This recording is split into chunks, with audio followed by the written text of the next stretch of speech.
Hello, you beautiful people. It's Arts and Scraps, and I'm here again to show you something that I've been working on for the past month.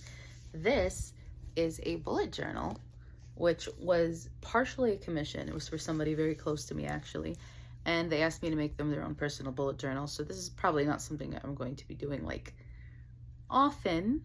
Hopefully one day I'll be able to make like a printable one that'll be easier. But this is the bullet journal, and I'm going to do a flip through of it to show you what's going on in there. I think you'll really enjoy it. I really enjoyed making it, and let's get into it. Hello, beautiful people. Come flip through a brand new bullet journal with me. So this was essentially a commission for somebody close to me, and they had a few specific requests for what they wanted. The request came probably the first week of January, which is why it's been a little bit late.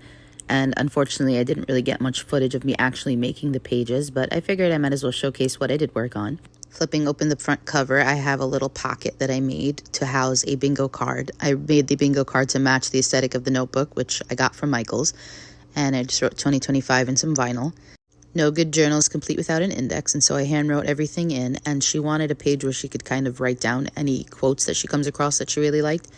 And so that's what this page is. I'm just cleaning off a little bit of the residual glue. I use sticker sheets for a lot of these projects, and I wound up with a lot of scrap, so I decided to repurpose it here with these boxes. Each one is a different size, obviously, depending on the length of the quote, and I think I included about 13. I wanted to give her some variety, but also not overwhelm the page with them. And obviously, I used mostly gold for that page. On this page, we have our year at a glance. I didn't have a Dutch door for this one, so I went ahead and I made one, and I'm just kind of showcasing that here. This page actually initially looked entirely different, and I didn't like it, so I took it apart, which I wound up ripping the page underneath, but I think I did a pretty good job salvaging it. This is the 10K in the bank challenge. I have that in my bullet journal as well. Also, something else that I wanted to mention, I don't know if you guys have ever seen this thingy online, but it's like a savings bank, and you cross off the numbers until you hit your predetermined value. Just want to warn that they're not always accurate. I went ahead and I added up the numbers for one that said 10,000, and it came up to like 513 or something like that. So just be mindful if you're going to get one. And this page, she told me to leave it blank just in case she wanted to add something in herself later down the line. Flipping over to our next page, she wanted some sort of like exercise tracker. So this one just has a bunch of basic exercises, swimming, jogging, walking, etc.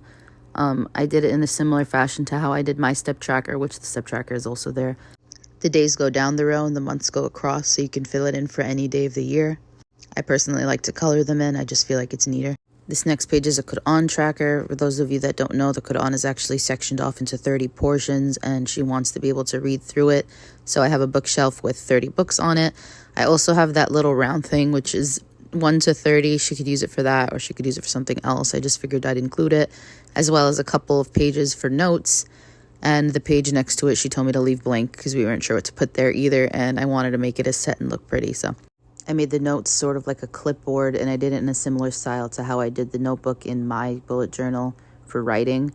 I attached them together with adhesive at the top so they stay together, and there's a few pages included, and I'm just talking about the blank page again. These next two pages are meal planner. She's a working mom, so sometimes she gets busier than other days, and she wanted a way to categorize which meals were faster to make, cheaper to make, and healthier to make versus others.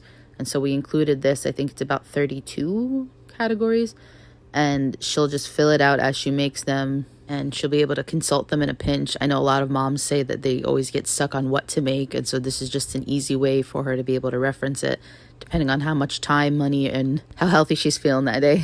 So I really liked this edition personally. This isn't something I would have put in my own, obviously, because I'm not a mom and I'm not really a manager of a household, but if you are, this might be something good to include in your own bullet journal. Now, there's one more blank page before we hit January, and you're probably going to see more blank pages because we couldn't figure out what to put there, so I just left it up to her. January has a calendar, and there's actually a key, but camera angles cutting it off. And here you're going to recognize the mood tracker if you've been following me for a while, because this is actually the same one I used for myself.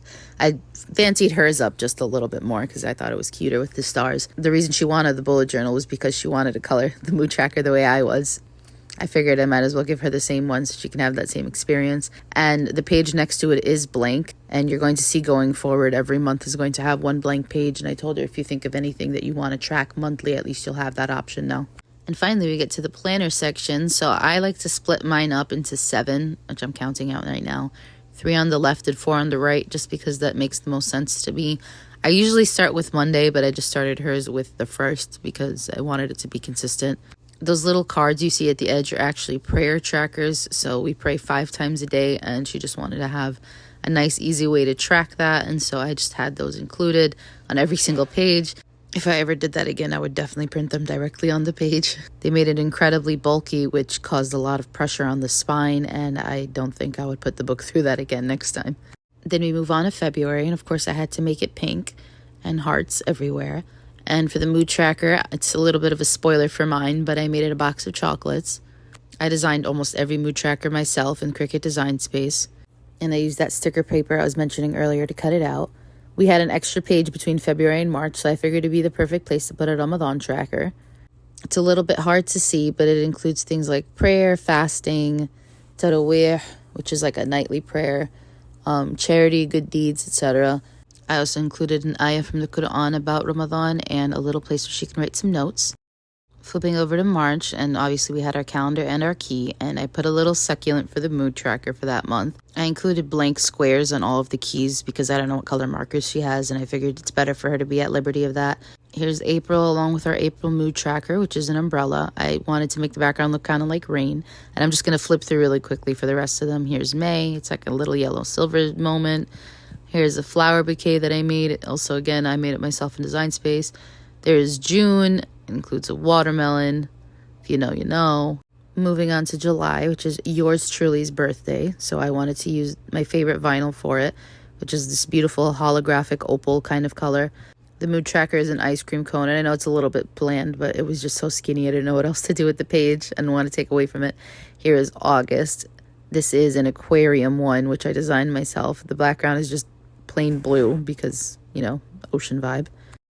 In hindsight, I feel like there's more I could have done with that page specifically. I think out of all the months, September is my favorite. I feel like it just comes together well and looks good together. The mood tracker for September is a bookshelf. And then they have a little book at the bottom where it says the key for the mood tracker, which I thought was really cute. Then we have October. She didn't want anything like explicitly holiday oriented, but I did sneak these pumpkins in there. And I put leaves instead of like candy or anything. I thought this one was very cute as well. This is actually one of the only mood trackers I didn't design myself. I took the picture from Cricut Design Space and just edited it to fit. Here's November. I really liked this one as well, maybe just because it's gilded and gold, but I really like how the leaves look.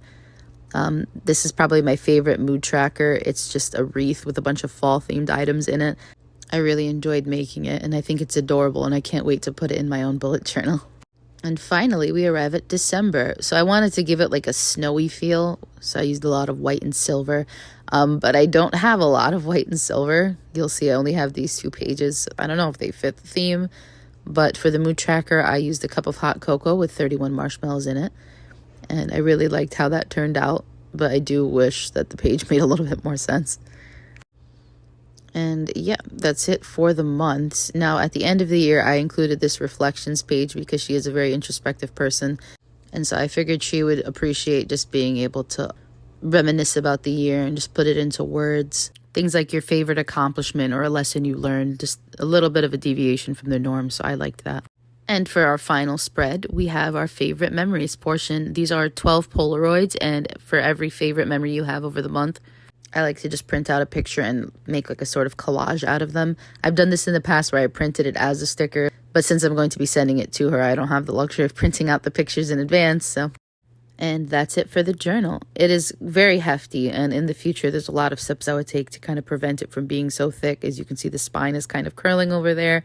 I don't know how it's going to hold up to daily use, but hopefully this is a learning experience. And moving forward, there are a lot of steps that I would take to make it less bulky. There are a lot of things that I definitely needed to course correct. And there's a lot of things that I really loved that I would definitely take into a second bullet journal. And overall, this was a really great learning experience for me. And I hope she loves it. And I hope you guys enjoyed watching it. Make sure you subscribe for more. Bye-bye. And that was the journal. Thank you so much for watching. I hope you enjoyed it. And please subscribe for future videos like this. Hopefully in the future, I'll find a way to make this a quicker process. And yeah, thanks for watching. Bye-bye.